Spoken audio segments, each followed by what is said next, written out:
ขยำโอ้โหเนี่ยกุ้งประมาณ10 ตัวใช้น้ำประมาณ300 ลิตรอะล้างอะ ทำไมอ่ะ ค่าน้ำอะดูเลยไม่เหลือแล้ว กุ้งเขาทำเสร็จแล้วแล้วเขาก็เอามาแช่น้ำปลาแล้วก็ใส่ไว้ในช่องฟรีซให้มันเย็นๆครับทุกคนครับเอาแล้วครับเชฟตัวจริงบรรเลงแล้วครับเนี่ยมีปรุงแล้วงานนี้นั่นนะไม่อร่อยวันนี้จะไปอร่อยวันไหนครับพี่น้องโถอ้าวของแซ่บนี่ดูสีสัน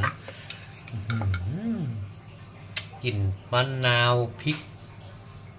ขี้หนูนี่แบบฟุ้งฟิ้งเลยอ่ะดูไอ้ยะทำปากขยุบด้วยครับเหมือนเขา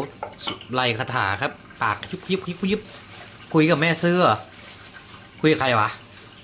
ฮะดูหน้าเลยดิทำปากขยุบ